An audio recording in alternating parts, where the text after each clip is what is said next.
are you? Billy, it's good to see you. Admiral Sims, General Mitchell. We've met. Mitchell, you know Admiral Gage? We've exchanged correspondence. This is Commander Lansdowne of our Land-and-Air Service.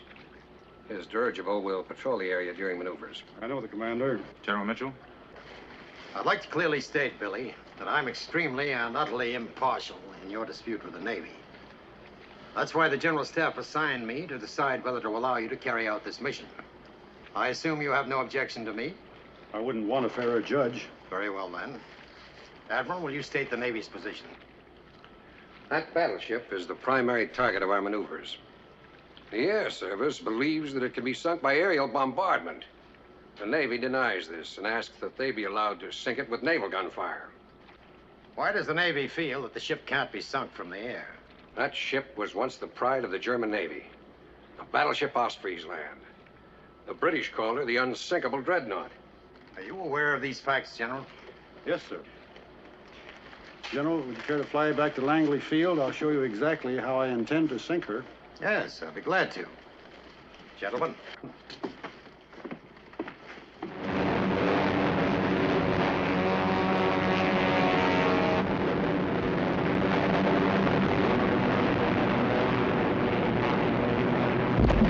What do you think of that, Jimmy? All hits or near misses? Quite impressive. We'll send that scow to the bottom and nothing flat. He's burning! Someone's burning! Look, he's burning! Call out the crash truck and the ambulance.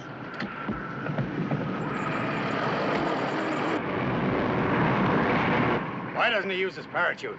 We have no parachutes.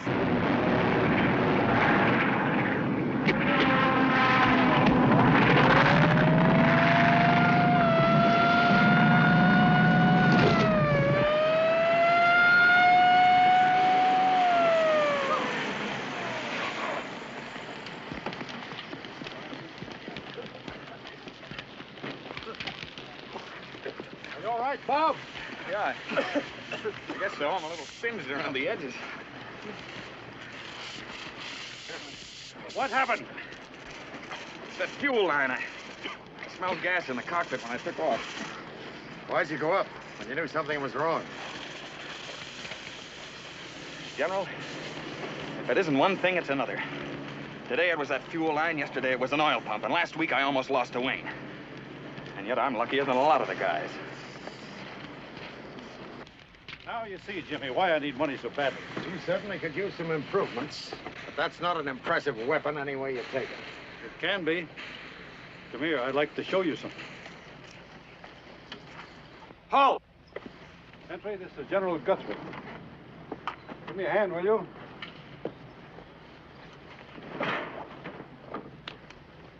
Where'd you get those? I had ordnance make it up for me. 1 ton of cast TNT. You're not trying to tell me that your planes can carry a 2,000-pound bomb. Of course they can, and they'll sink that battleship as though it were a tin can.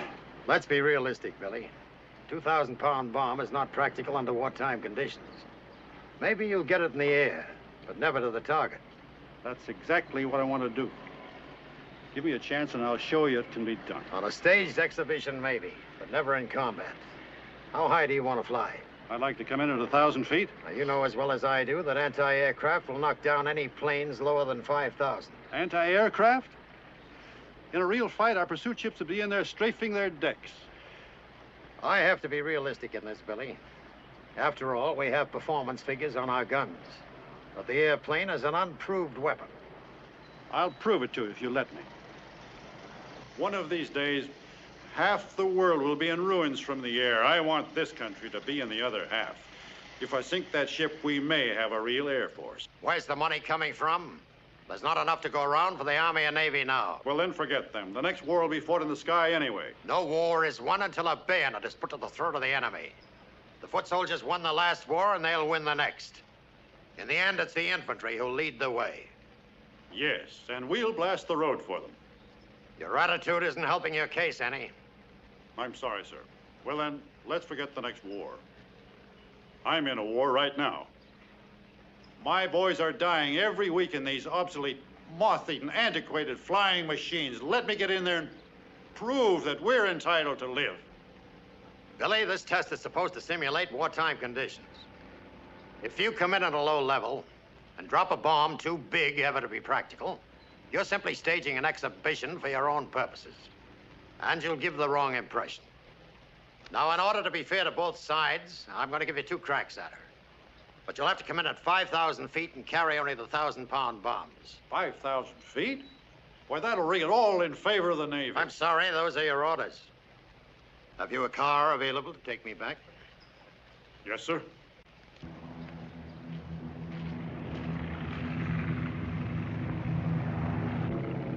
I'd like somebody to tell me why the taxpayers of this country should throw their money away on a useless military toy called the airplane. The theory is, Senator, it might come in handy in time of war.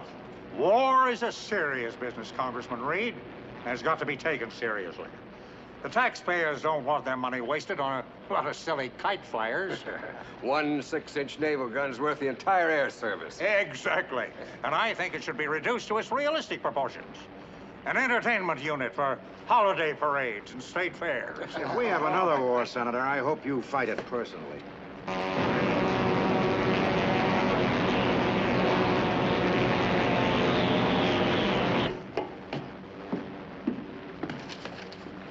General Mitchell has signaled, requesting permission to commence bombing. Has he reported his altitude? He's at the 5,000-foot level, sir.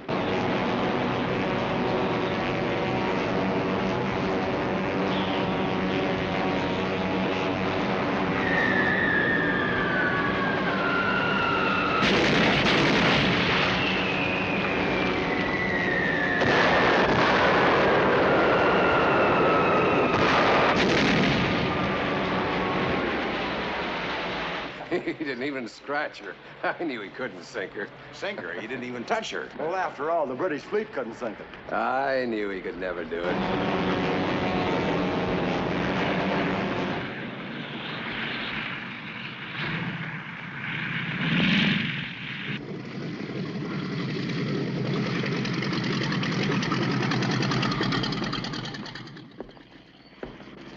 General, I want new orders for tomorrow. In what way? I want to use 2,000-pound bombs. We've been over that before. Request denied. You're dismissed, gentlemen. But, Jimmy, with 2,000-pounders, I don't have to hit the ship. Water concussion will blow her bottom out. I can prove it. 2,000-pound bomb is an unrealistic weapon. Make your run as before. I'm not going out there and make a fool of the air service in front of 40 foreign nations and the world press. You will carry out your orders. Let's postpone the run. Let me off the hook till I can figure something out. I think it would be most unfortunate if you were to sink that ship. What? Twice during my lifetime, this country's gone to war. With an army untrained, unequipped, and unready. I don't want to go to war that way again. But I might have to, if you can make Congress believe that this country can be defended by airplanes alone.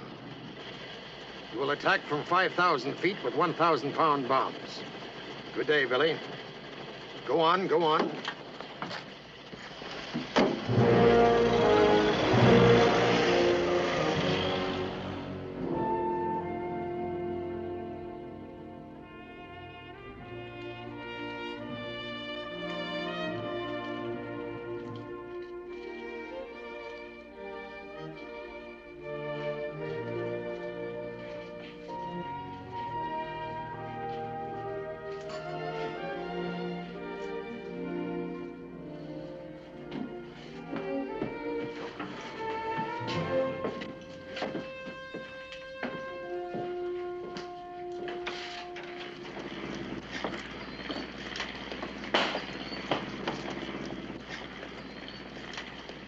What's going on, boys?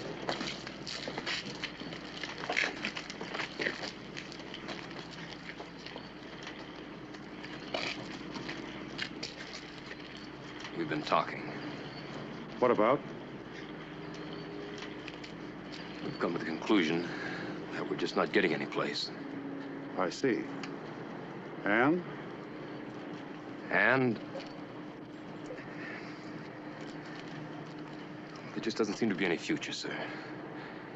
Everything seems kind of hopeless.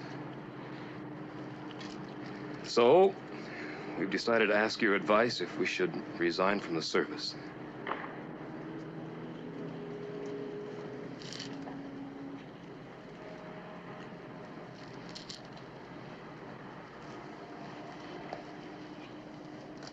You want me to tell you to quit flying? Sure, the planes are no good. And the pay is... But 20 years from now, San Francisco will be just a few hours from New York. And New York will be a bombing run from Berlin. The whole world will be in the air.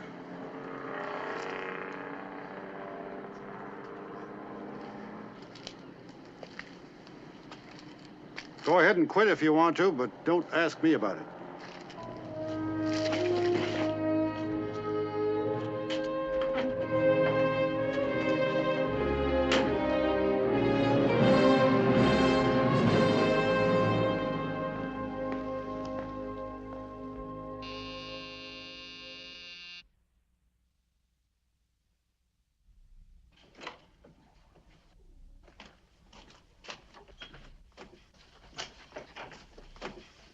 Oh, Billy, come in.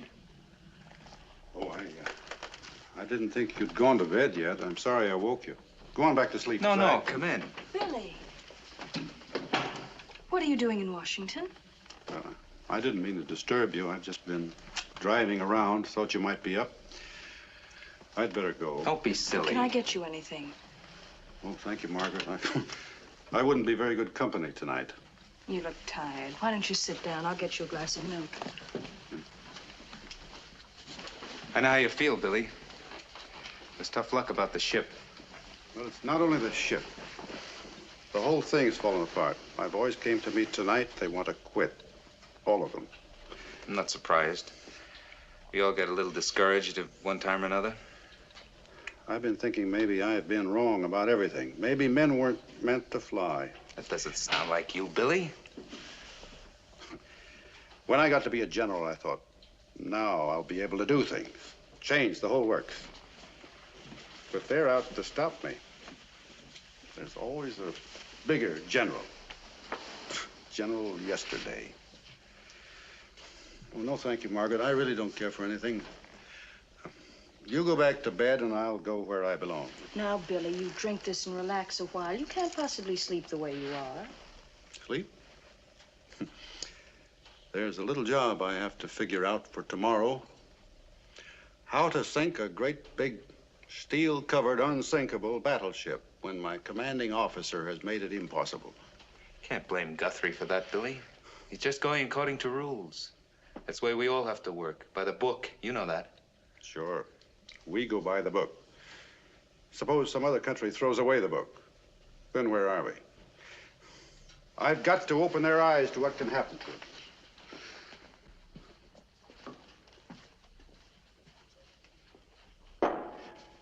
I've got to sink that battleship. Can't do the impossible. I can try. Zach, will you call Langley Field, ask for Russ Peters, and tell him to get the boys up and say I'm on my way back there now? Now? Oh, can't you wait till morning? Well, there's something I've got to do tonight. You know what? I'm scared to death. But Zach will tell you that's normal for a flyer. Billy, what are you going to do? You'll hear about it. Don't forget that call, will you, Zach?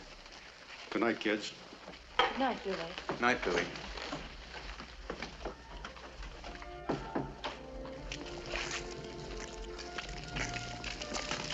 What is this all about? I don't know. Call came from Washington.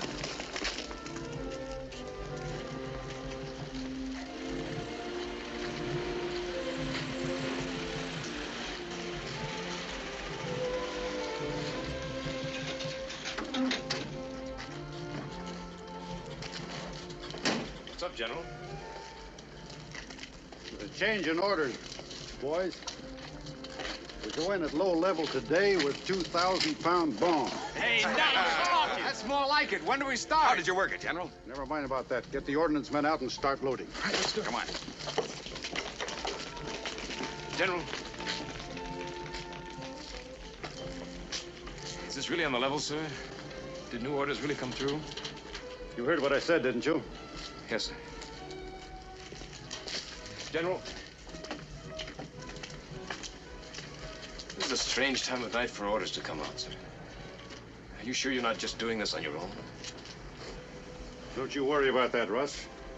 You just get out there on the field and get those planes ready. Okay? Yes, sir.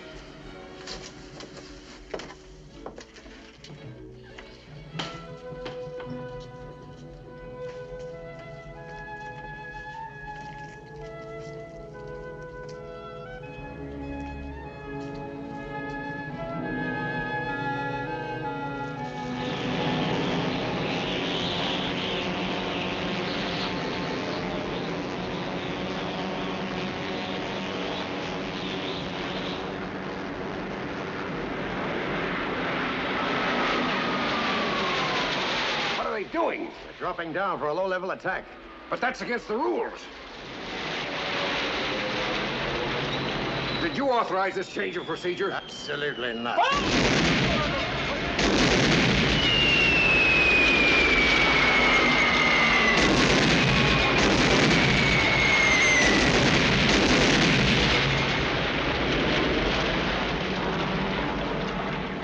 How's that for a military toy, Senator?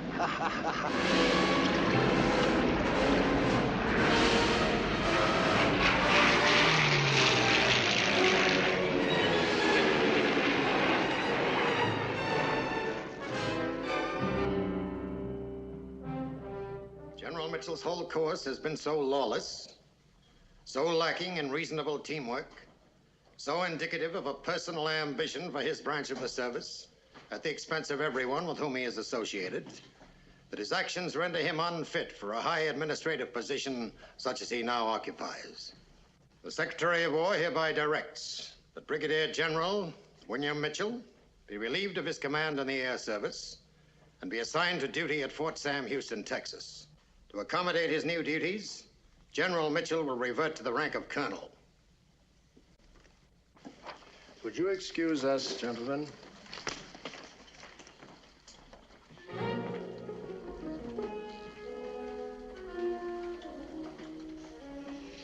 Progress is necessary in an army, Billy. But you've first got to have an army. There's no progress if your officers are undisciplined. I put my star on the line for something I believe in. And I lost. Your contribution is on record, Colonel. It won't be lost. I hope not, sir. But there's more at stake than me. It's the Air Service.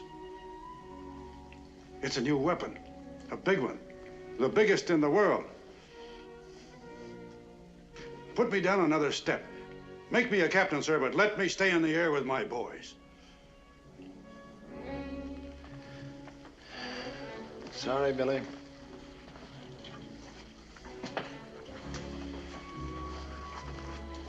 Anything else? No, sir. It's not so bad in Texas, Billy. I've been there.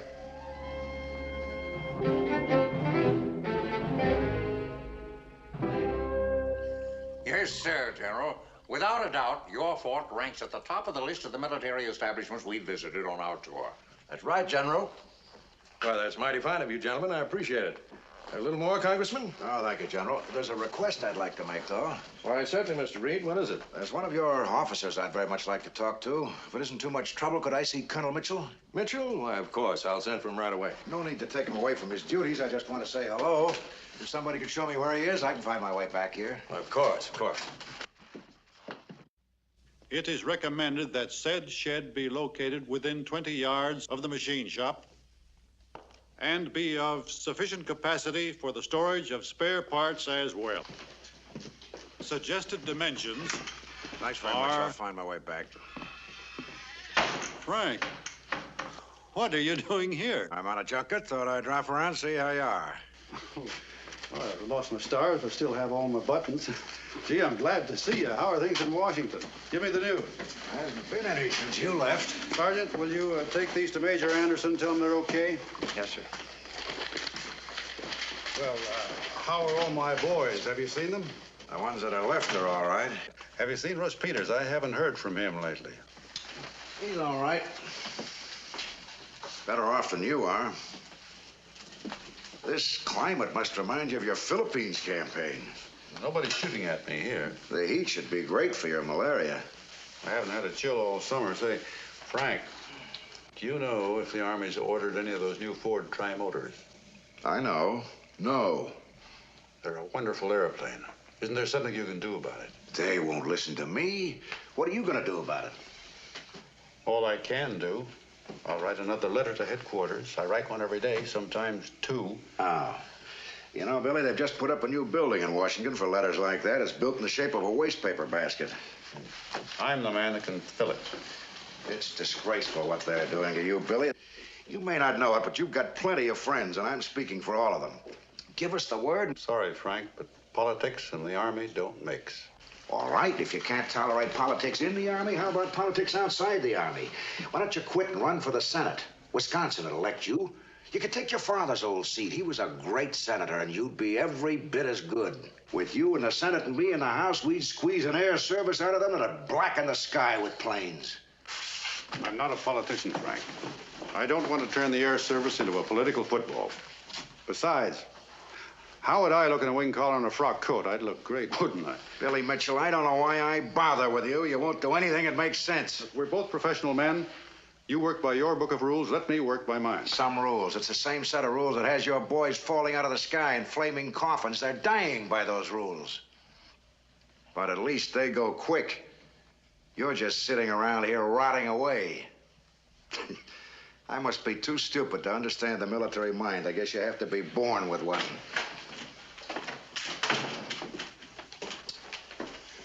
Well, so long, Billy. Don't get writer's cramp.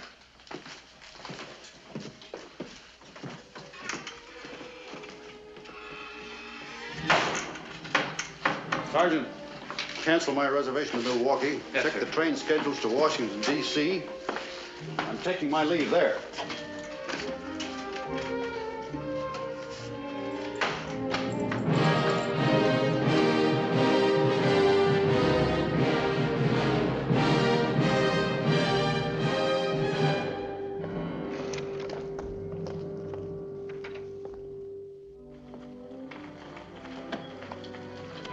Good afternoon, sir. Well, how do things look today? Not very good, I'm afraid. Now, listen here. For 2 weeks, I've been trying to see General Pershing. And for 2 weeks, you've been telling me to come around again in a couple of days.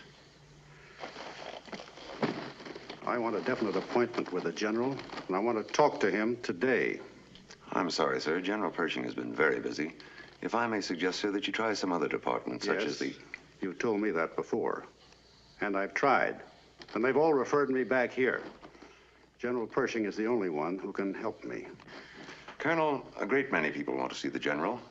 You must realize his time is extremely valuable. I'm here to try to save lives, not time.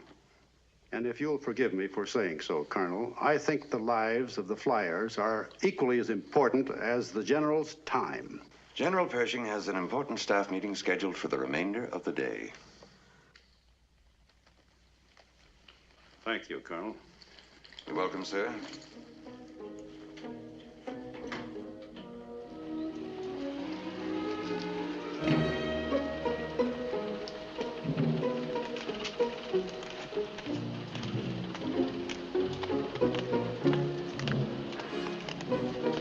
Hello, General Pershing.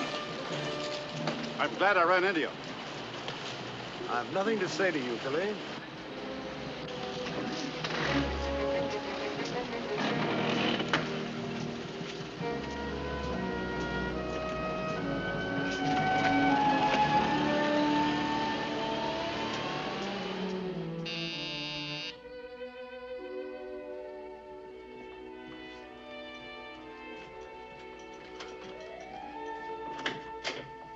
Billy! Hello, Margaret.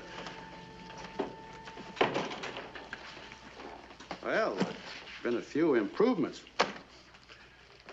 Including you. You're prettier than ever. How's Zach? He's fine. He'll be home later. Oh, my, it's good to see you again. We've missed you. And needed you. I'll set another place. Can't stay for dinner. I have to catch a train for Texas. We heard you were in Washington. Well, I tried to drop around sooner, but I couldn't get off the fly paper. I hope our Army is as invincible in the field as it is in its offices. Yes, I know. Zach's been after the Navy Department about the Shenandoah. They want him to take it to Detroit, to a state fair. That old rubber cow still around? Hi, honey. Hello, darling. Billy. Gee, I'm glad to see you. I called the club. How are you? You're looking great. Feeling fine, except for a couple of sore feet and a slightly sore head. Yeah, I heard. It's a shame. How do you happen to be home so early, Zach? Orders came through. What orders? We're taking the Shenandoah up in the morning. Oh, no. It'll be all right, honey. Don't worry. But you said you wouldn't take her up again. I did everything I could. I kept arguing till the order came through. You can't stop now. You said you'd never take her up this time of year. Honey, I've got my orders. I'd understand if it were a war or even a maneuver, but they're just doing it for publicity. Publicity's supposed to make Congress vote us money. Billy, please stop him. Please tell him not to go. You're the only one he'll listen to. Margaret, please. Don't worry about it, Margaret. It's a lousy balloon, but it'll have a good crew aboard and a good skipper. Besides, if the Navy's not worrying about it, why should you? Look, I've got to run now. I'll be back for another crack at Washington in a few months, and we'll have a real reunion then, hmm? You have a car outside? No. I'll help you flag a cab. Goodbye, Margaret. Be right back, honey.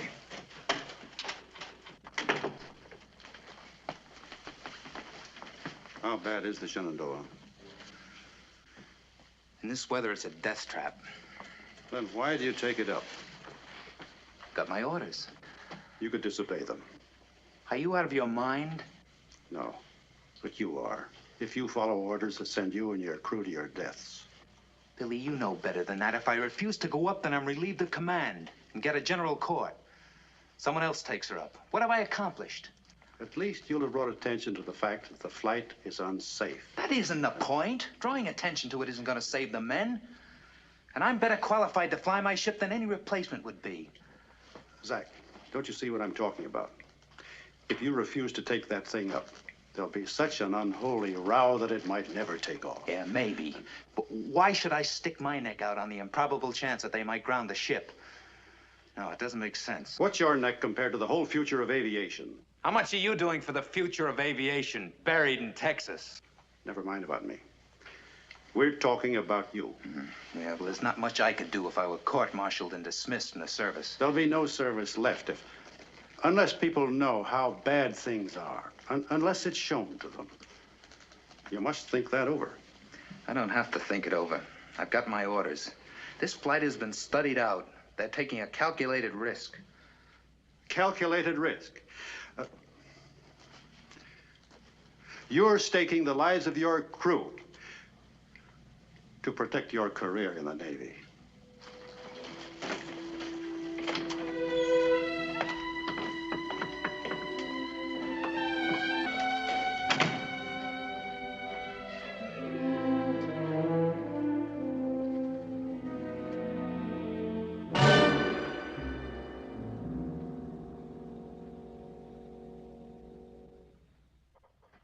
Oh, hello, Billy. Sit down, sit down. Terrible thing, this Shenandoah business. It's all over the front pages. Makes all the services look bad. Tough enough getting recruits as it is. What do you want to see me about, Billy? I request the General's permission to attend the funeral of Commander Zachary Lansdowne at Arlington Cemetery. Was he a friend of yours? A close friend, sir. Well, sure. Sure, go ahead. Emergency leave granted. Thank you, sir.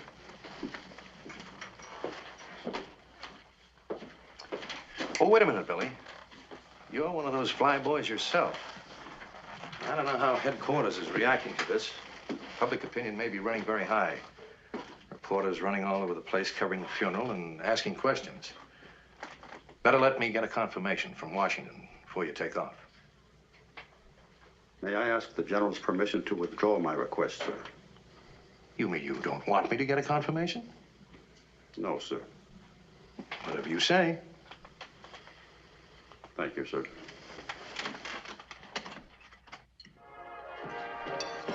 heard the news. Those planes making the nonstop to Mexico are reported lost. Where'd you get that? My gunny says you heard it over the radio. How does he know they're lost? I didn't know. That's all they told me. Wait a minute. We interrupt this broadcast to bring you a news bulletin. In the greatest disaster in aviation history, 6 planes en route from San Diego to Fort Huachuca have crashed. The flight was composed largely of members of the famous Billy Mitchell Squadron, which in 1921 bombed and sank the battleship Osprey's Land. Ground parties have been dispatched to the rugged mountain area near the Mexican border to search for possible survivors. We now return you to our program.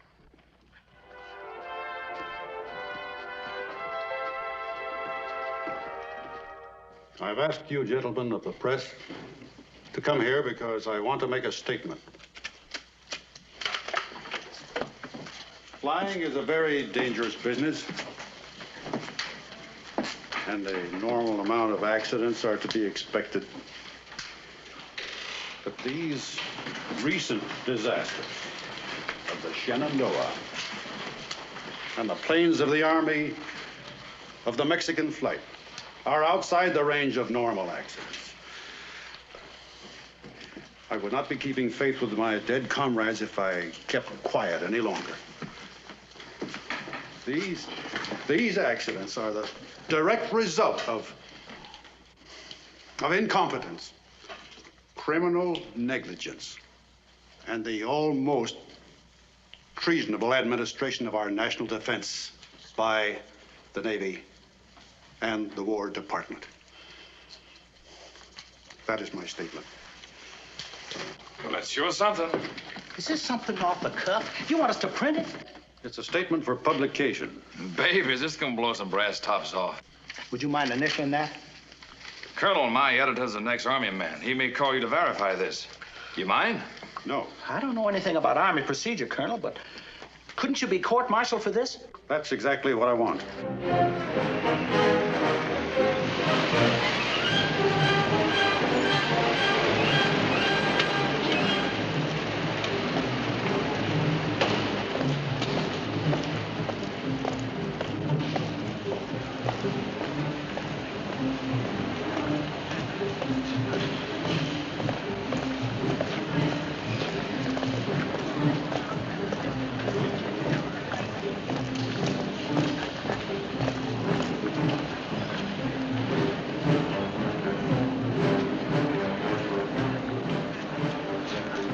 Colonel Mitchell? Major? By order of the Secretary of War, you've been placed in arrest, sir. I've been ordered to serve on you the charge sheet and accompanying court-martial papers. Thank you. I am instructed to tell you that you're restricted to the Washington area. You will remember at all times that you're in arrest and will deport yourself accordingly. I understand, Major. You will report to the office of the Adjutant General by noon tomorrow, where your quarters will be. Is that all? Yes, sir. Now that that's over, will you gentlemen join me in a cup of coffee? Thank you, sir. I really don't That's quite... okay, Major. Carry on.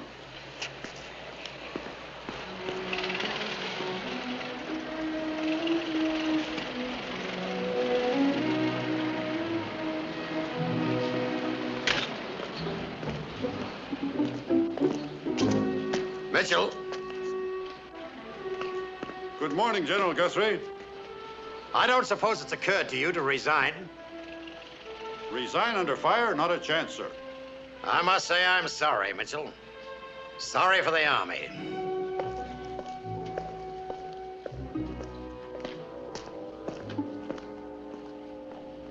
Good afternoon, Colonel Mitchell. I'll send it right out. Welcome back. It's good to see you again, sir. Thank you, Phil. Can I have my old room? It's ready for you, sir. Excuse me. You're Colonel Mitchell, aren't you? Yes. I'm Lieutenant Colonel White. I've been appointed to your defense counsel by the Judge Advocate General. I'm glad to see you. Come up to my room, Colonel. We can talk there. Fine.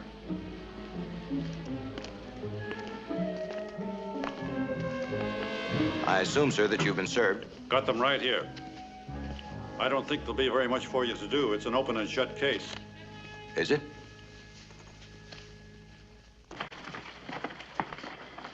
Oh, yes, I'm guilty. Definitely.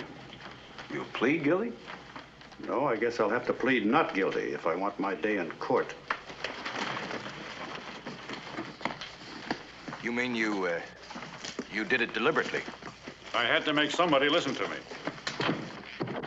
You chose the hard way, Colonel. I know it, and I haven't got a chance, but I want to go through with it anyway. Sound crazy, don't I?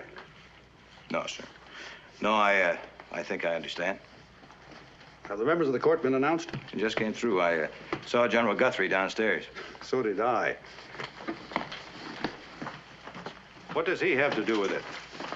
You've been appointed the president of the court.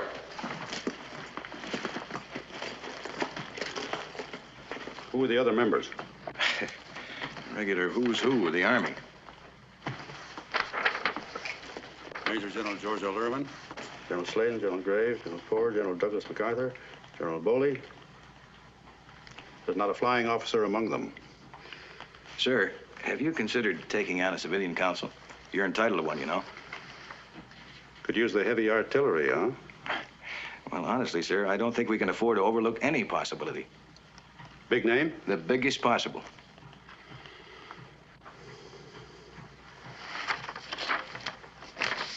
I've never had to go outside the Army before.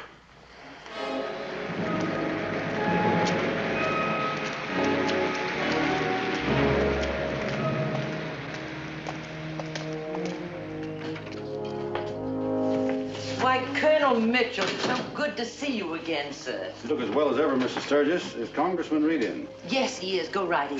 Thank you. Hello, Frank. Billy, it's about time you showed up.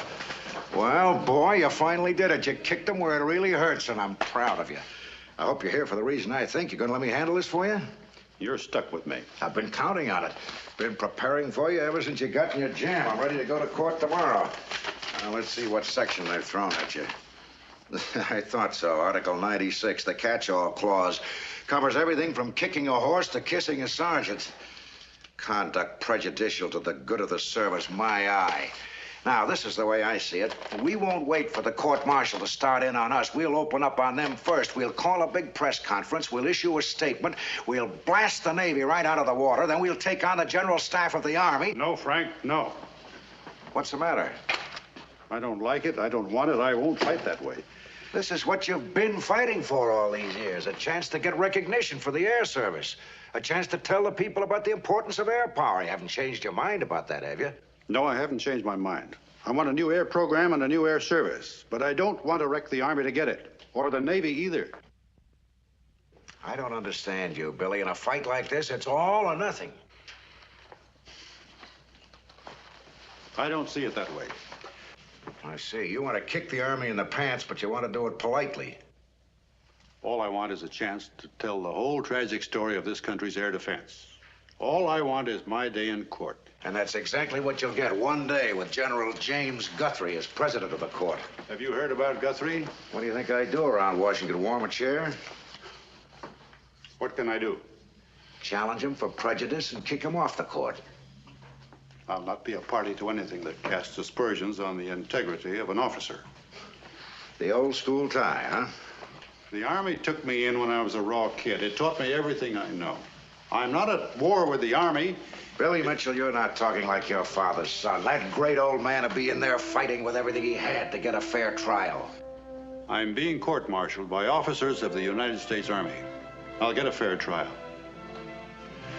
Unless you believe that, Frank, don't take the case. All right. You've handcuffed me, but I'll try to get you off. If I do, it'll be quite a trick.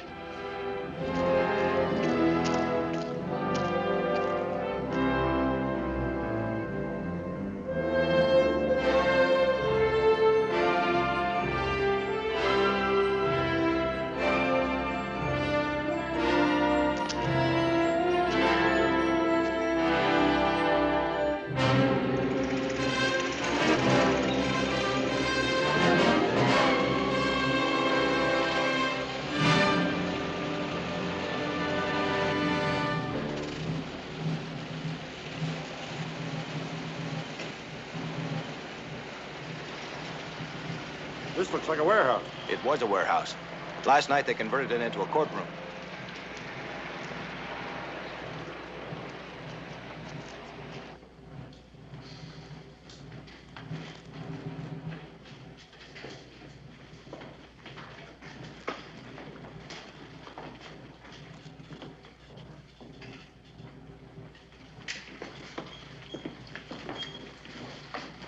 Just 1 second, Colonel, please. Thank you. Good morning, Colonel Moreland. Well, I see we're tangling again. Yes. Well, good luck.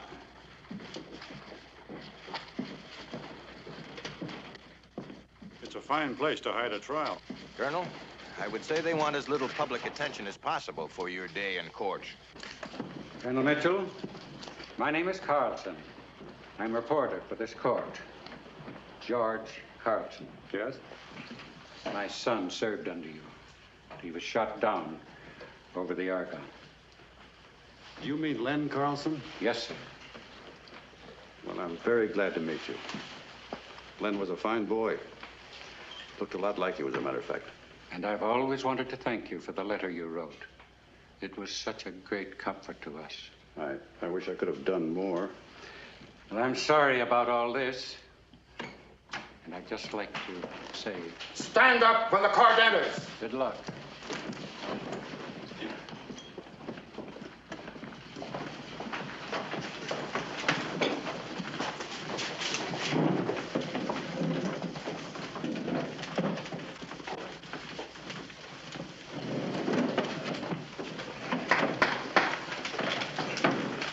The court will come to order. Colonel Moreland. The prosecution is ready to proceed with the trial of the United States against William Mitchell, Colonel.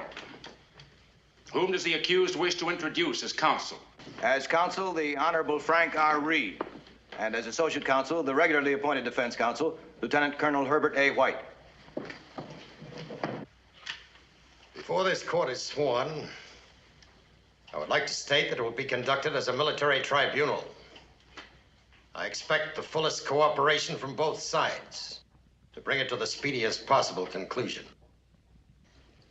The trial judge advocate will now swear in the court and read the charge. Further, that the accused did conduct himself to the prejudice of good order and military discipline, and in a way to bring discredit upon the military service.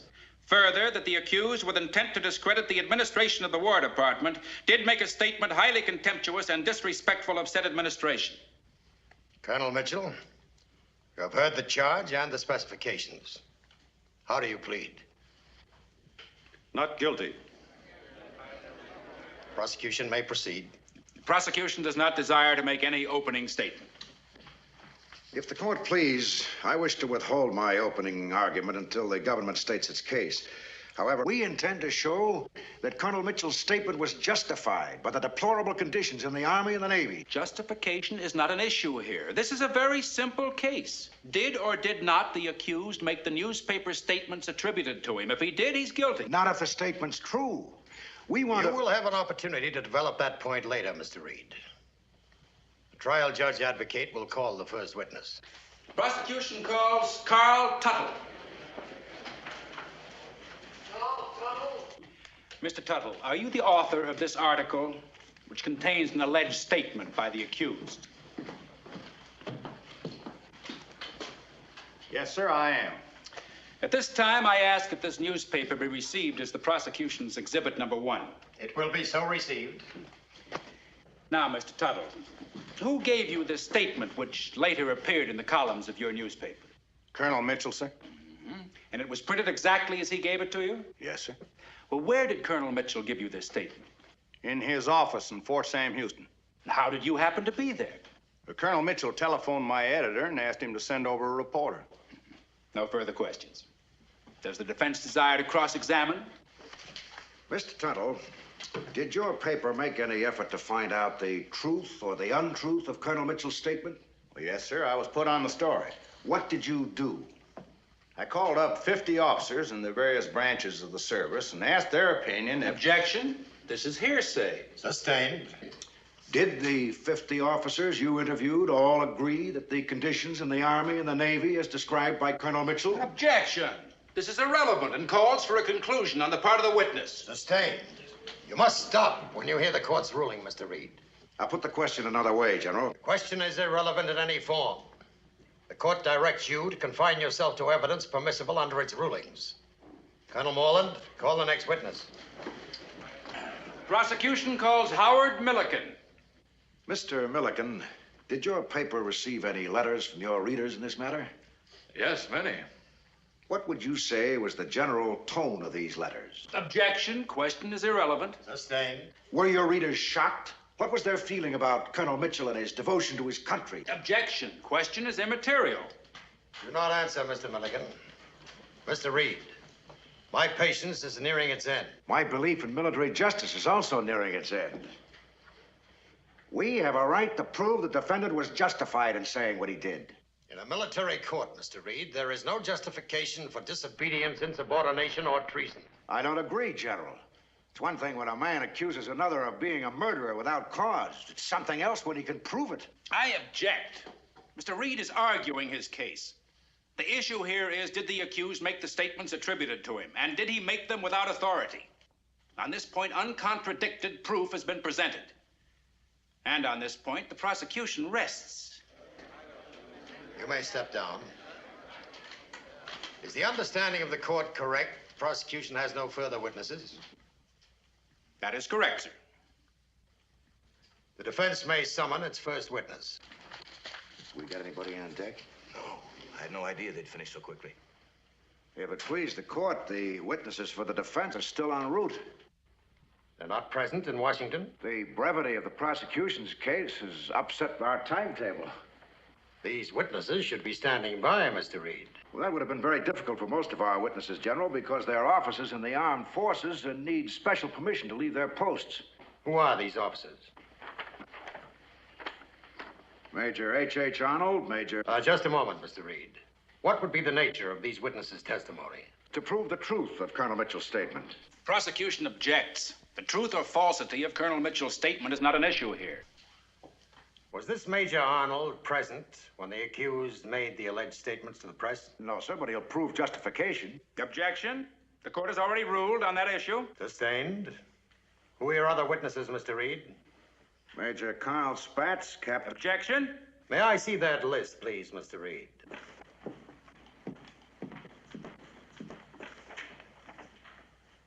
Captain E.V. Rickenbacker, Congressman Fiorello LaGuardia, Admiral William S. Sims. Were any of these people present in Texas at the stated time? No, sir, they were not. Then I regret to say they're inadmissible.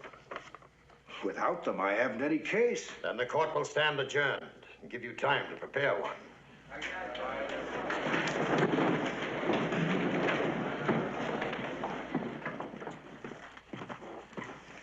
What do you think about the day's doings, Colonel White? It's court procedure. My dear friend, that's not a court.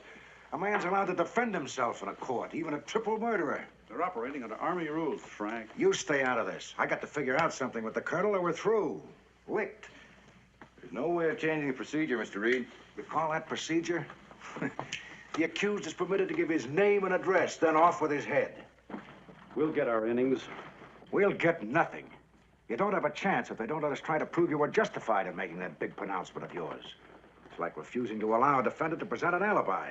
I'll give them what you call my alibi. I'm going to testify, and I'll give them my story in full for the court and for the whole country. And I'll bring up all the justification there is. You're talking through your hat. You'll be asked, did you or did you not make that statement, yes or no? Am I right, Colonel? That's right. Colonel, what do you think the chances are of our getting one justification witness into this trial? Non-existent. If they let one on the stand, they'd have to let them all. And I've got to stall and I can get an idea. You know what a filibuster is? When a politician can't think of anything to say, he talks. I'm going home and gargle. And now, if the court please, I ask permission to read into the record newspaper comments concerning this trial. These are editorials which have been printed in newspapers from coast to coast. I wish at this time to have them entered as evidence for the accused. What is your purpose, Mr. Reed? Are you seeking to delay the proceedings of this court? I believe that public opinion has a bearing on the deliberation of this court. Objection. Irrelevant and immaterial. Sustained. You are obviously addressing the ears of the press, Mr. Reed. You were instructed to make your publicity statements outside the precincts of this courtroom.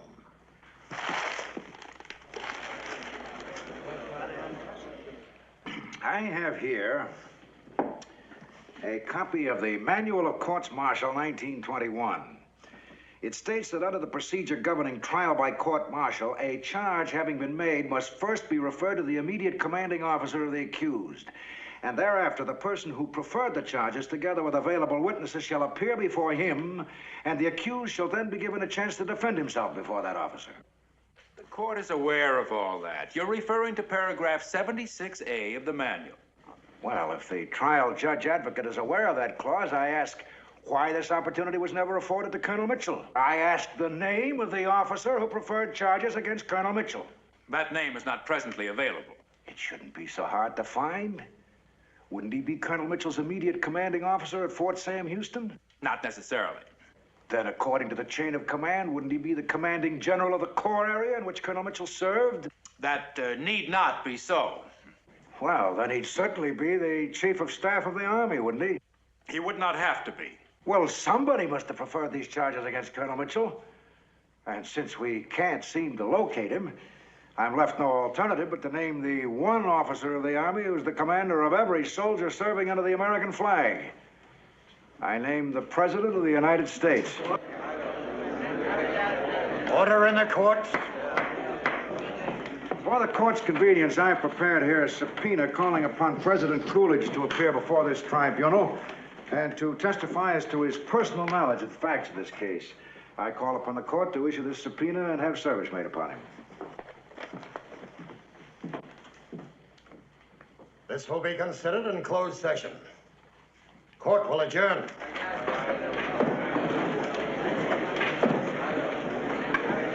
Congratulations.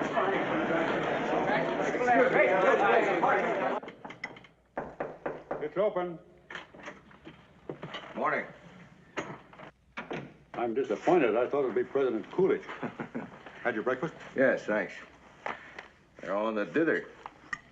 Who's that, Colonel? The newspaper boys. That Cal Coolidge thing has them all agog. The newspapers aren't going to help us. They're good for crying at a funeral or a hanging. They've never yet stopped one. Come in, it's open. Gentlemen, we can make a deal. A what? A compromise. Now, this isn't official yet, but my connections assure me that if you'll retract your Texas statement, they'll pressure the War Department into letting you off with a reprimand. I have a draft of a statement here I think they'll accept. Can I see it? Hey, this isn't bad, Frank. In fact, it's very good. Dignified, no crawling, or error through overzealousness. That's fine. Excellent. Have you got a moment, Billy? I can't do it. How's that? I can't retract what I've said. For heaven's sake, why not? You only said it to get your day in court. You found out you can't have a day in court where you're allowed to prove anything, so you're losing nothing. The trial isn't over yet. Maybe I'll get a chance to say what I've got to say. What are you expecting, a miracle? Day after day you've sat in that courtroom. You know you'll never be allowed to open your mouth on anything other than the charges brought against you. Don't be a fool, Billy. This is no good. Get out of it while you can. I can't think of myself alone. There's all the rest of them. There's the whole future of this country in the air. I've got to go on with it while there's any chance this trial will break open. And you must go on trying to win for me, Frank. I never said I'd win for you. I hoped I'd get you off. That's just what I've done. I've saved your career for you. I've made it possible for you to stay in that precious uniform of yours. That's the best I can do. That's the best anybody can do.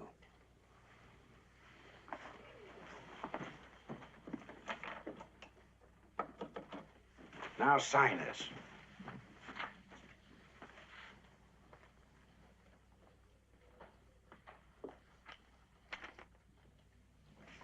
I can't do it, Frank.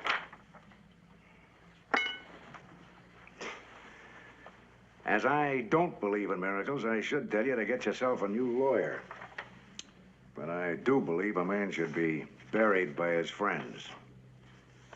So I'll stay for the funeral. Come on, Colonel.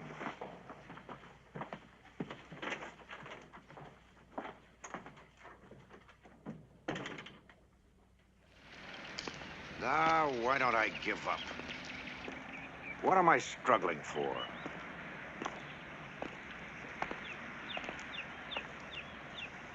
If we could only get one witness on the stand to punch one air disaster into the record, we punch a hole in the dike.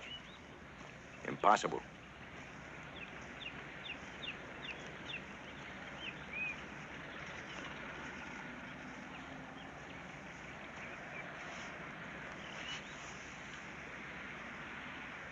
Margaret Lansdowne.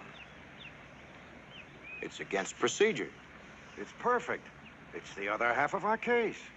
Don't you see, it wasn't only the Army Billy accused, it was the Navy, too. The Navy wouldn't listen to Lansdowne any more than the Army would listen to Mitchell. Perfect justification. Mr. Reed, the court has ruled repeatedly on this. They won't allow her to take the stand. The widow of a naval hero? When the papers print her story and spread it in headlines across the country, no court on earth can refuse to put her on the stand. I'll see you in court tomorrow.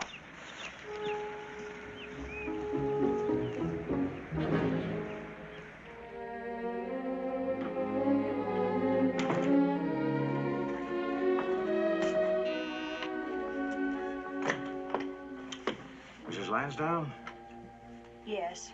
I'm Congressman Reed. I know. I've seen your picture in the papers. May I come in? I know what you're here for, sir, and my answer is no. I'm sorry. May I talk to you a minute, please? If you wish.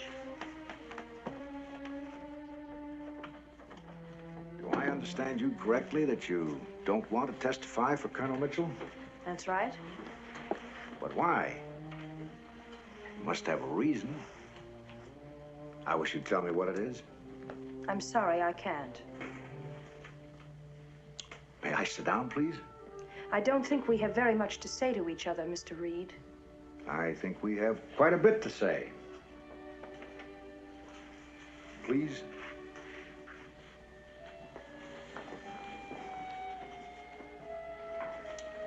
All right. If you don't want to tell me, I won't ask you why you don't want to testify. Maybe you have a reason. Maybe somebody got to you and convinced you not to talk. Maybe you think you ought to protect somebody. I don't know, and I don't care. But one thing I must know, though. Please don't think I'm impertinent, Mrs. Lansdowne. I assume that you loved your husband, am I right? Of course. All right, and you know that he died fighting for a cause? Yes. That his sense of duty was so strong that he took up a ship that he knew was unsafe, and that he fought in every way possible to keep grounded. How do you know all this? That's immaterial. I'm trying to tell you that Billy Mitchell is fighting the same fight your husband fought. And if your husband were alive today, he'd be right in there with Billy, helping him in every way he could. Please, I wish you wouldn't. The only way to avoid such needless, futile sacrifices as your husband made is for the people to know the truth. Billy Mitchell has staked his entire military career to get it to them. And I know that your husband would want you to help him. You know he would, too. Mrs. Lansdowne, may I ask why you have waited until now to spread this tale in the newspapers? Nobody asked me before. And who asked you now? It was my own decision. As I understand it, Mrs. Lansdowne, you and Colonel Mitchell have been close friends for a long time? That's right. Isn't it possible that you came here to aid an old friend at the expense of the exact truth? I object. Sustained.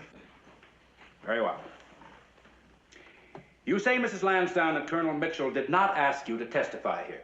That's right. Did someone else ask you? Yes. Who? Congressman Reed. Congressman Reed. And did Congressman Reed suggest that you tell the story as it actually happened? Or did he perhaps suggest that you emphasize elements in it which would prove favorable to Colonel Mitchell? I object most violently to the suggestion that I suborned this witness. I am only trying to find out why this witness... You are trying to imply that I put pressure on Mrs. Lansdowne to come here and perjure herself. I think, sir, that my reputation in the Congress of the United States... I am not impugning your reputation. Order in the court. Allow me to rephrase my question. prior to your appearance here, was pressure brought to bear on you? Yes. Very strong pressure. Well, suppose you tell us about it. I was told not to testify. No. By whom? I'd rather not say. Go ahead, tell them. Tell them who told you not to testify. Some friends of my husband. Naval officers. Objection! Let her speak. Tell the court what they said. Just a moment, Mr. Reed. Mrs. Lansdowne, you're making a very serious charge. Are you telling this court that you were approached by naval officers who asked you to withhold information? Yes, sir. Tell the court who they were. I object. This is irrelevant and immaterial. Objection overruled. I would rather not identify them. They thought they were doing it for the good of the Navy. What did they say? They said it was the duty of a Navy wife to protect the service at all costs. Didn't you agree with that? Yes. They told me that my husband was a naval hero and that I owed it to his memory not to drag his name through the mud of a trial. Then what made you change your mind? Because I realized that by telling the truth, I would be doing my duty to the Navy and to Zach. If Zach were alive, he would be here to testify for Colonel Mitchell. I am testifying in his place and telling the truth. He tried everything. He wrote letters, made phone calls, protested to everyone. He knew it wasn't safe to take that ship up. On the last day, I drove out to the mooring mast with him to say goodbye. Everything was ready for the takeoff, but he kept delaying the departure. He was waiting, hoping for some last-minute word from Washington. We walked to the communication shack together, and he asked the chief on duty if the message had come for him. There was none. And when the ship was ready, he kissed me goodbye and climbed into the cabin. He waved to me through the window once, and then he gave the order to cast off. I never saw him again. Zach and his men were sent to their deaths by indifference. Zach was too young to be insubordinate, too young and too brave to save his own life. I see no need of prolonging your appearance here. Thank you, madam. You are excused.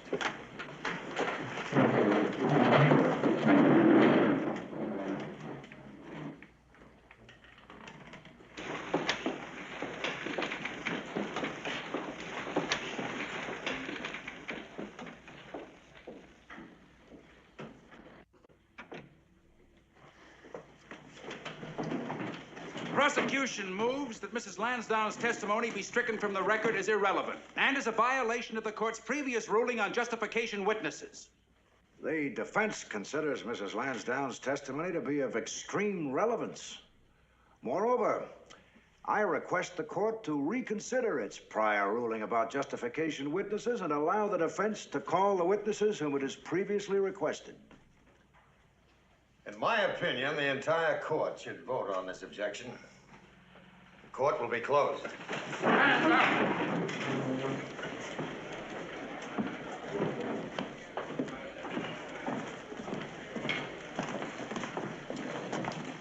Sit tight. Keep your fingers crossed.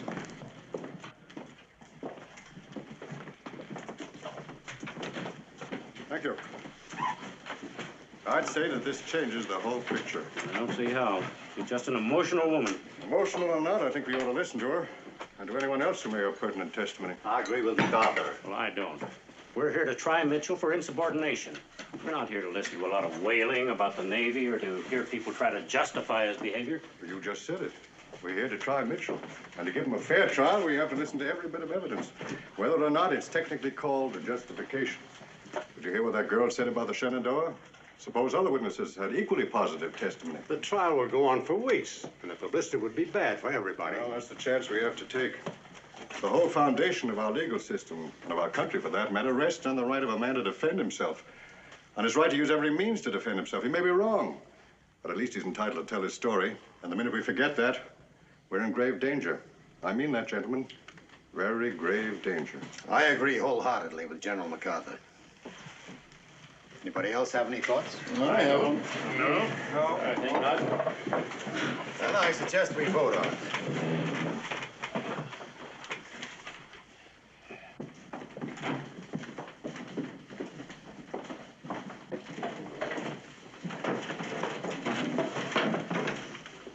Court will come to order. Under the 31st Article of War, it's the court's ruling that the motion to strike Mrs. Lansdowne's testimony is overruled, and that the defense may proceed with its witnesses. Order in the court. Are your witnesses present? Yes, sir.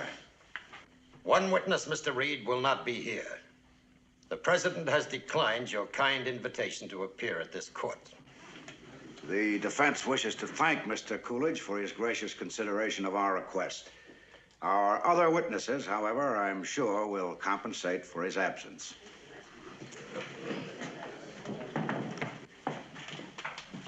Major Hap Arnold. Major Arnold, how many pilots have we lost in peacetime flying? The total is 517, sir. That is from January 1919 to date. How many of them met their deaths in modern planes? In machines built since the war, 12 were killed. To your knowledge, Major, have there been any recommendations made to the General Staff with respect to safety measures for the air service? Yes, sir. Dozens of them. Most of them by Colonel Mitchell. Do you know what became of them? Yes, sir. They've been filed. Thank you. Captain Rickenbacker, will you tell the court how many enemy planes you brought down in the last war? Yes, sir, 26. Approximately how many hours did you spend flying over enemy lines? About 300. Now, based on your experiences in the World War, I should like to ask you 3 questions. First, is it proper to send an aviator up without a parachute? It's suicidal. It's like sending a man to sea without a life preserver. Second, what is your opinion of the aircraft presently being used by our flyers? The graveyards around our airfields prove their worth. Third, do you happen to know what the aviation rank of the United States is in comparison with other nations? According to the latest information I have, I understand we're now in 8th place. Thank you, Captain Rickenbacker. No witness. Would it surprise you to know, Captain, that the latest official reports contradict most of your so-called informed statements? I wouldn't be surprised at anything in the official reports you refer to. I would be surprised if anybody believed them. No further questions. Major Spatz, what is your present military assignment? I am Chief of the Tactical Unit Section of the Training Command. Now, Major Spatz, can you inform this court as to how many planes our armed forces presently have for combat purposes? Yes, sir. 9. But the War Department carries on the Army list 1,800 planes. That is technically correct, sir. But of that number, 1,400 are museum pieces, which are obsolete and of little serviceable use. And the remaining 400? 331 of those were flown in France in 1917 and have not been modified or improved since. And the remaining 69? 60 are used for training purposes. That leaves 9 for use against a possible enemy. And of that number, not one pursuit ship is equipped for wartime service. So you believe that the organization of the tactical unit of the Air Service is being retarded by the War Department? I do. Thank you, Major. Thank you very much. Is it your experience, Mr. LaGuardia, as a member of the Congress, that younger officers invariably want to carry out the wishes of the General Staff? Well, let me put it this way. When the Army testifies before Congress, it operates like a self-greasing axle. Thank you, Congressman. Your witness. Mr. LaGuardia, is it true you made a speech in New York in which you said Colonel Mitchell is not being tried by a jury of his peers? That is correct. By what logic do you arrive at the conclusion that general officers in the United States Army are not equals to Colonel Mitchell? That's easy. Their feet are stuck in the mud. Not one of them has ever flown in an airplane. Isn't it possible, Congressman, having flown a plane yourself, that your judgment is clouded by the natural sympathy you feel for another man who also flies a plane? I have no more natural sympathy for an airplane pilot than I do for some of my colleagues in Congress. Yet you say that officers who have never flown are not equals to Colonel Mitchell. In that respect only. It's as reasonable to have them judge him as it is for you to run for Congress. No further questions. Admiral Sims, how does the United States Navy handle its aircraft? What is its policy? Well, it has no policy. It bumps along from day to day. Does the Navy consider the airplane a major weapon? The Navy Department is ignoring the airplane in the hope that if they don't notice it, maybe it'll disappear. Thank you, Admiral. Your witness. Admiral, how do you account for this difference of opinion between you and your colleagues of the Navy? Well, they are just not educated about the air. Surely they're capable officers who can inform themselves on the problems of aviation? Reading a lot of golf books doesn't make a man a good golf player. As I understand it, Admiral, you are no longer in active service. Is that right? Yes, sir. I am retired. But I can still think for myself, and I'd like to tell this court one thing, sir. This row on air power is not a row between the Army and Navy. It is a clash between men who love to fly and men who don't. Men who think in terms of air power and men who can't think at all. Colonel Moreland, this Mitchell business is getting out of hand. It looks as though he'd put the Army on trial. Mr. President, the Army has no intention of being on the defensive. You may depend on that. The complexion of the trial is going to change very shortly, sir. Thank you. Yes.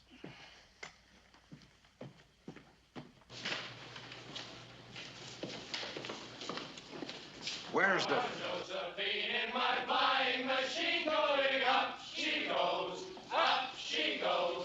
Balance yourself like a bird on a beam in the air she goes. There she goes.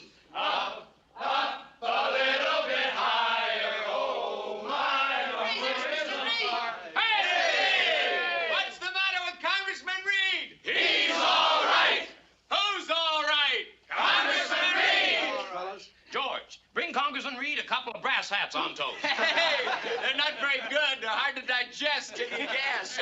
Gentlemen, I move that we appoint Congressman Reed President of the United States. Hey! Thank you, gentlemen. I promise to move the White House into a bomber. First, I'd like to talk to my client. Where's Colonel Mitchell? He's still in his room. Come on, Mr. Reed, let's go get him. Josephine in my flying machine going up she goes, up she goes. Yes? Billy? You all right? Me? Sure. Just a little headache. Well, forget the party and get a good night's sleep. I want you fresh on the witness stand in the morning. Look at me, sir. Go away, Russ. I'm all right. I thought so. It is malaria. He needs more than this quinine. I'd better get a doctor. You'll do nothing of the kind. Come back here, Russ. You can't go on the stand in this condition. I'll be all right tomorrow. I've had these attacks before. I've got to go on the witness stand. Why do you want to do it? You don't have to. I haven't testified yet. But you don't have to. We won. I haven't won. Not till we get an Air Force. Listen. I'm listening. Frank, are you going to put me on? You insist.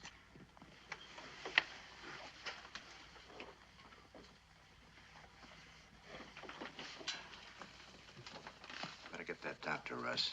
Ask him to stand by in court tomorrow. He may be needed.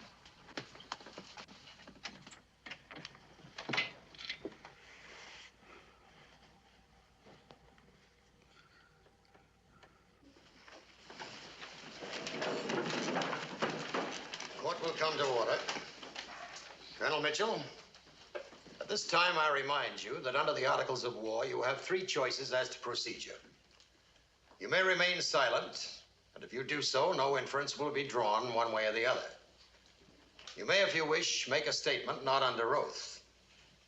Or you may be sworn, in which case you'll be subject to cross-examination. The rights of the accused have been explained to him, and he elects to testify under oath.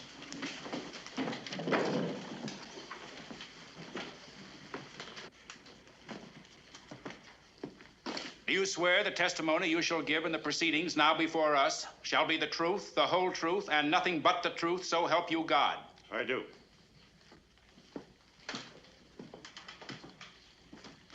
May it please the court, I should like to note the addition of Major Alan Gullion to my staff. He shall conduct the cross-examination of Colonel Mitchell. Who's he? He's one of the best legal minds in the Army. I didn't know he was in Washington.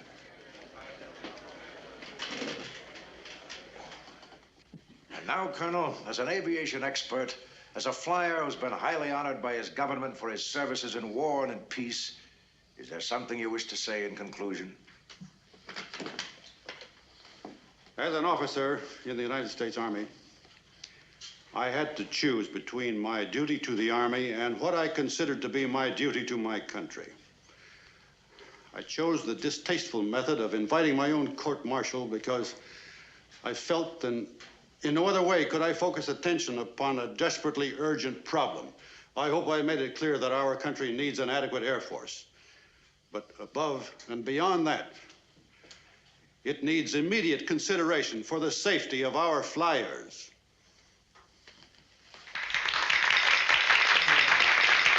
Order in the court. Order in the court.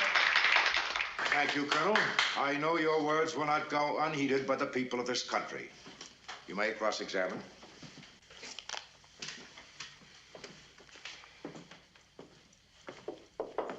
Colonel Mitchell, I've been studying your war record, and I must confess, it overwhelms me.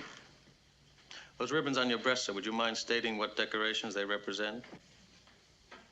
The Distinguished Service Medal, the Distinguished Service Cross, the Legion of Honor, the Crown of Italy, the Order of St. Michael and St. George, and the Croix de Guerre. It's very interesting, sir. Now, Colonel, to your knowledge, are you the only American officer in the Army today that wears such decorations? Of course not. Many other officers wear them. I see. Now, tell me this. Have any of these other officers ever been court-martialed? Objection, that's immaterial. You needn't answer that, Colonel. I was merely trying to establish what a unique officer you are. That you are very, very different and a very special sort of man. I assume, Colonel Mitchell, you share with me the respect I have for those officers in the American Army who wear as distinguished decorations as your own? Of course, they earned them. By risking their lives in combat in the defense of their country? Yes. Then why did you call such men traitors? Objection. That question assumes facts, not an evidence. Objection overruled. To repeat the question, in your statement in San Antonio, why did you call such men traitors? I wasn't referring specifically to any officer. Oh, but you certainly must have had some men in mind when you accused the General Staff of conduct that was virtually treasonable. I was thinking of the system of administering air power in the Army and the Navy. I see. You were speaking in generalities. Yes. Well, isn't it possible, sir, that many of your statements have been generalities? No, sir. And am I to understand when you use a phrase, guilty of criminal negligence, that you meant that?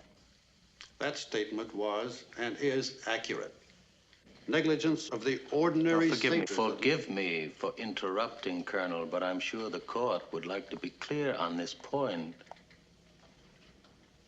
You do then reiterate your accusation that certain high-ranking officers in the American Army are criminals. You're twisting my words. Colonel Mitchell, did your public attack on the Army start after a series of accidents involving your friends in which some of your friends were killed? Yes. Isn't it possible, sir, that the sense of grief that you felt over their loss inspired you to make your statement? It did not. Then why didn't you attack your superiors before the accidents involving your friend? I wasn't ready. You mean you didn't think the iron was hot enough to strike? I recall no such thought. And don't you mean that you wanted to wait until you felt sure that the newspapers would be on your side? On the side of a bigger and better air service. Do you consider the press qualified to influence and dictate to the officers? I object to this whole line of questioning as irrelevant and immaterial. The matter before this court is the facts behind the alleged offense. May it please the court, the accused is attempting to establish justification for the offense, and I'm trying to prove that there's no justification. Sustained. Colonel, I have here original letters written by you to the War Department over the period of the last 2 years. You recognize them? They're mine, all right. I've read them with great interest. I'm glad somebody did. I should like to question you about some of the statements you make in these communications. You say here that in future wars, soldiers will invade peaceful lands by leaping in parachutes from airplanes in the sky. Would you care to reveal who gave you this startling information? Nobody gave it to me. It's quite obvious to anyone with the slightest foresight. I see. Then do you mean that the chiefs of staff of the Army and Navy are not only treasonable and incompetent, but are lacking in foresight as well? You said that. I didn't. Now, in this letter, you recommend that the armed forces be separated into 3 branches: the Army, Navy, and the Air Force. Is that your opinion? It is. Why did you seek to divide the fighting forces of this country? I didn't mean to divide them. I recommended that they all be combined under a single Department of National Defense, with specialists in command of each branch. And did you see yourself, sir, in the role of the specialist in command of the Air Force? Objection. The line of questioning up to now is a familiar one, seeking to falsely characterize the accused by the clever manipulation of semantics. Sustained.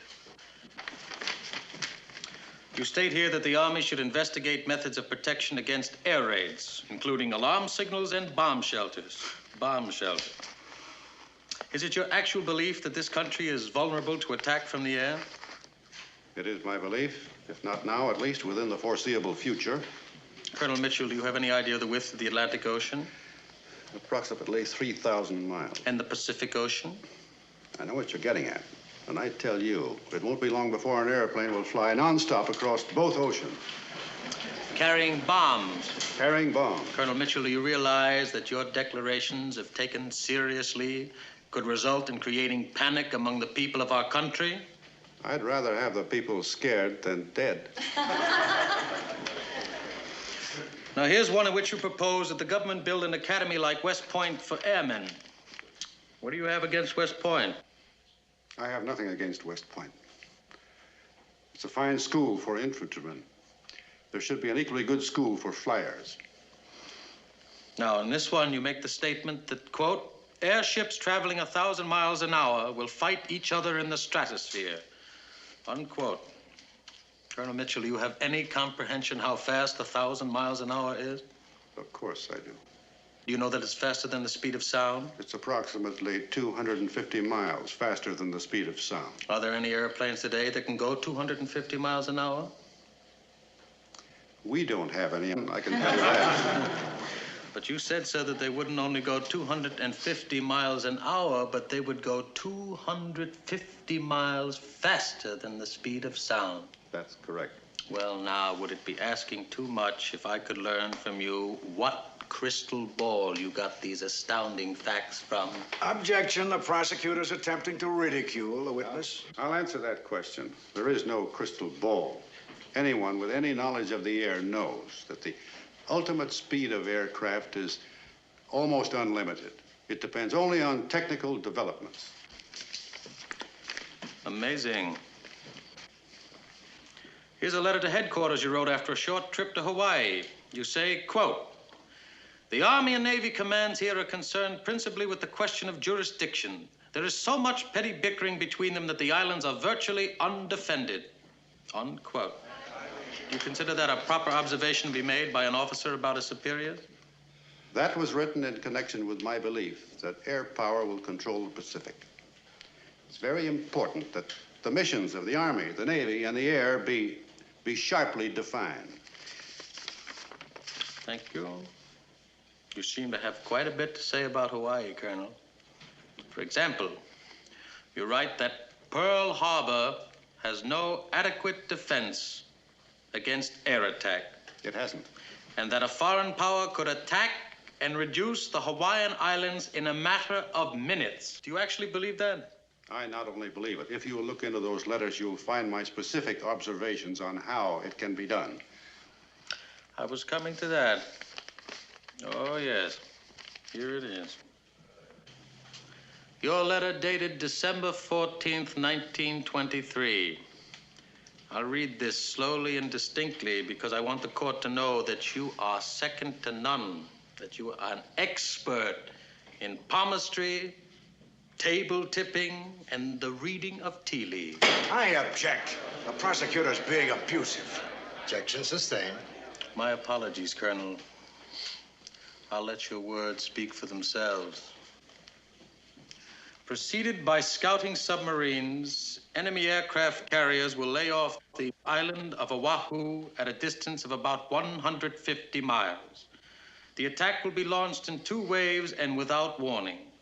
The first wave will strike at Pearl Harbor, Schofield Barracks, and the Ford Island Airdrome, and the naval fuel and ammunition dumps. This attack will be followed by a second shortly thereafter, its objectives being the city and wharfs of Honolulu. Colonel, what was your condition? What was your state of mind when you wrote this? If you mean, was I crazy? The answer is no. And you still cling to this prediction? Unless we repair our defenses, we can certainly be attacked. I see. Well, there's one piece of information I couldn't seem to find in your communications. Perhaps you could enlighten us. Does your crystal ball reveal by what enemy this mythical attack will be made? Objection. The prosecutor is goading By the whom, witness. Colonel? By Will whom? the court instruct the witness not to answer that question? I'll answer that question. The attack will be made by the Japanese.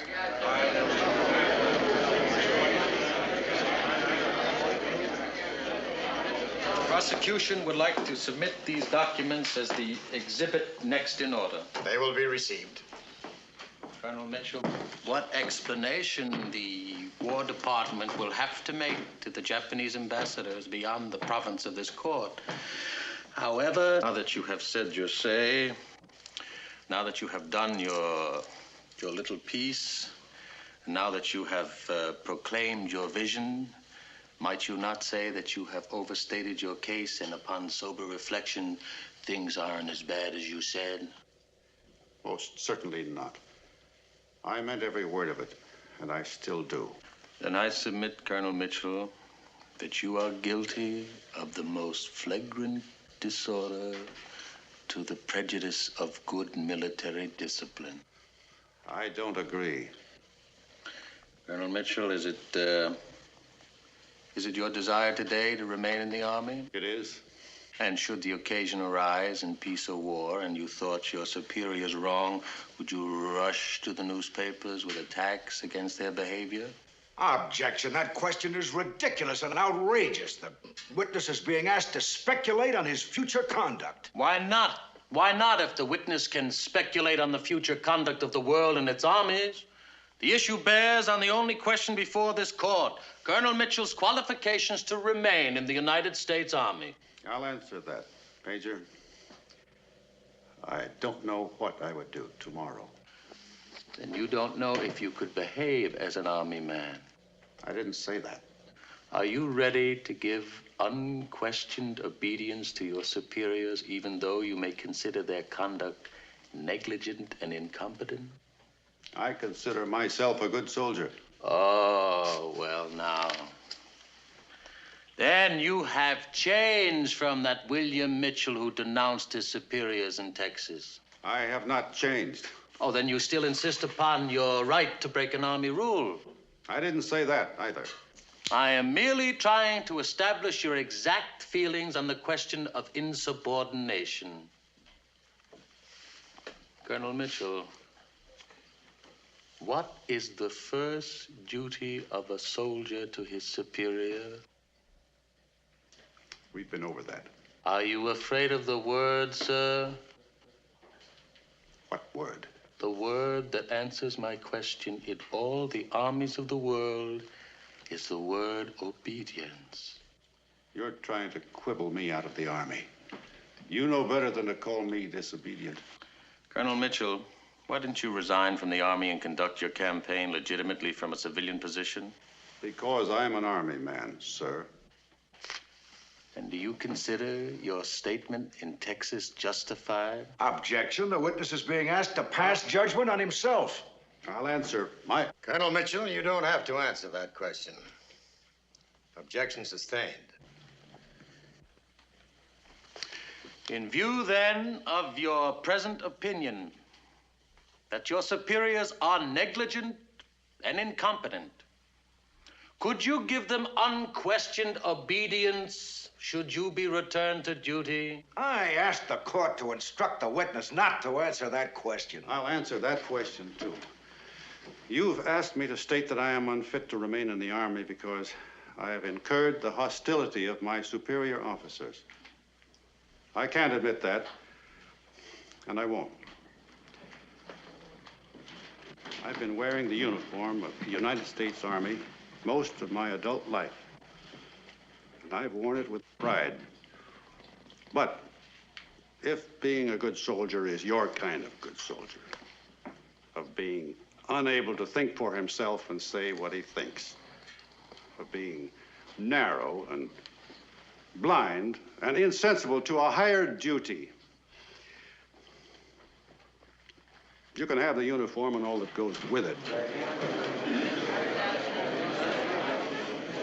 If trying to do something for your country, if fighting to correct injustice is being a bad soldier, then I'm glad I'm a bad soldier.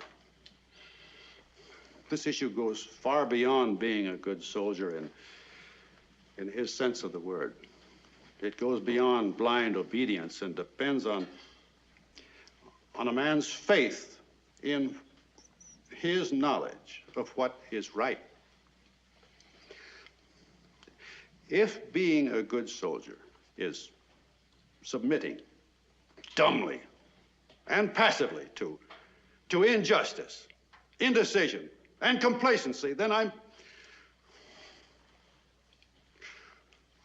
glad I'm a bad one. Billy.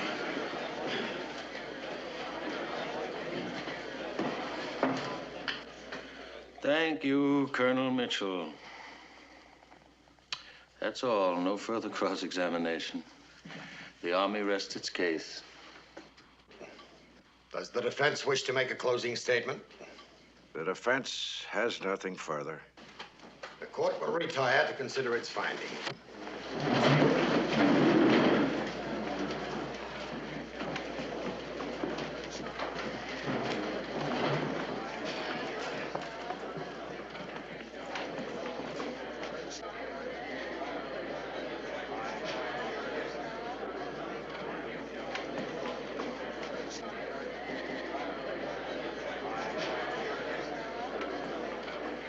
Stand up when the court enters.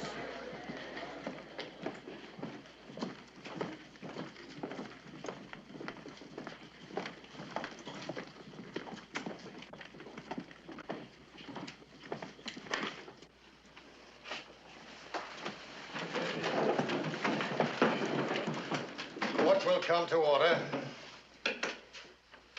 The accused will stand.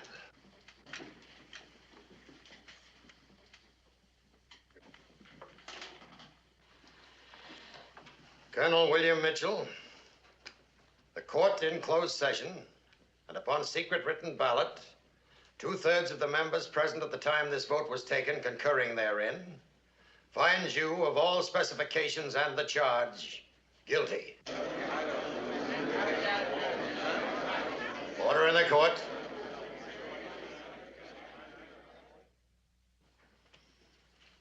court again in closed session, and upon secret written ballot, 2/3 of the members present concurring therein, sentences you to be suspended from rank, command, and duty, with forfeiture of all pay and allowances for a period of 5 years. The court is thus lenient because of your military record during the World War. The court is adjourned.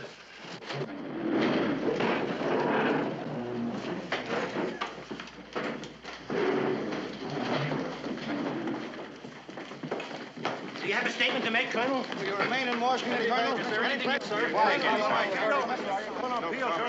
But how do you feel about the Army now, Colonel? The Army owes me nothing. I owe the Army everything. What do you intend to do in private life? Couldn't you give us a real great fight of press? We'd like to write a story in behalf of...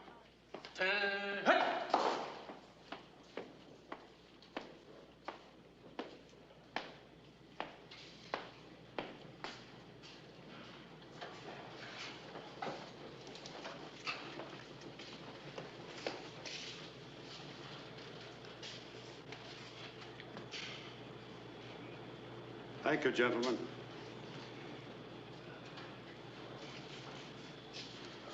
Russ, carry on.